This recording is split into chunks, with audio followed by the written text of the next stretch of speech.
La rivière, depuis quelques années, on a commencé à remonter maintenant les ruisseaux, entretenir les ruisseaux. Alors effectivement, on discutait avec le correspondant à l'instant, il y a un gros travail sur les ruisseaux, un gros travail forestier. Pourquoi? Parce que c'est l'état dans lequel on a trouvé la moine il y a 25 ans quand elle a été faite la première fois. Ici, il y a beaucoup d'endroits qui n'ont pas vu la main de l'homme depuis combien? 30 ans? 35 ans? 40 ans? 32 ans. 32 ans ici. Donc on arrive après 32 ans sans avoir qui sont donnés par le sage de la Sèvre nantaise et qui correspondent aussi un peu aux objectifs qu'il y a autour du plan de gestion Riboux-Verdon pour retrouver une eau de bonne qualité en eau potable. Donc nous, les objectifs, c'est de retrouver une bonne circulation de l'eau dans le cours d'eau. Donc au fur et à mesure du temps, comme il n'a pas été entretenu, il y a certains bouchons qui se sont faits. Si vous remontiez un petit peu plus haut, vous verrez qu'il y a une marche près de 80 cm, bois qui bloque, donc arrête toute la vase, matière organique qui se stocke dedans, naturelle, et puis des fois un peu dû à nos activités aussi. Tout ça c'est bloqué, donc il n'y a pas une bonne oxygénation et donc l'eau elle ne peut pas bien s'auto-épurer. Donc l'objectif du travail c'est de refaire circuler l'eau comme vous voyez là, elle va recirculer normalement.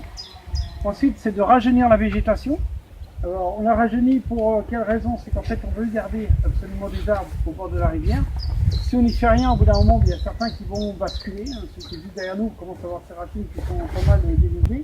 Donc on va avoir des racines. Formation de nos salariés, de prise en considération de l'ensemble des problématiques qu'on peut rencontrer, ça c'est d'abord notre métier. Et après, en lien avec nos donneurs d'ordre, de faire en sorte de pouvoir répondre au maximum, à faire en sorte de répondre à tous les objectifs qu'on vient de présenter là juste avant. Donc ça c'est notre rôle d'encadrant en tant que chef de chantier, mais on a d'abord une dimension humaine qui est d'abord présente dans l'insertion. C'est d'abord ça en priorité pour nous. Et après on travaille le bois, la rivière, les lagages, les chevaux et tous ces éléments-là.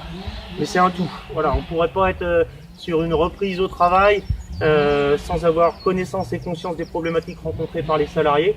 Et l'idée c'est de travailler ensemble et que la mayonnaise elle prenne, pardon pour le vocabulaire, mais c'est un peu l'idée de ça.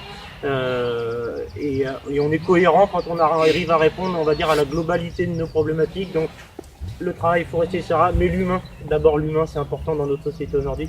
Des gens qui étaient sur la touche il n'y a pas si longtemps que ça, entre guillemets, et ben voilà, c'est reprendre pied à l'emploi, c'est reprendre confiance en soi, c'est entendre dire que ce qu'on peut faire est bien pour des gens qui ne l'ont pas souvent entendu certaines fois. Bon, je ne vais pas vous raconter toutes les problématiques auxquelles on est confronté, mais voilà, on est sur de l'humain, du social et de la communication énormément.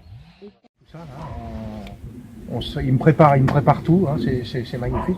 Et ils font vraiment un boulot sensationnel. Moi je vois, il y a des professionnels, ils feraient pas le travail qui est fait ici, hein, c'est pas vrai, les gars font tomber.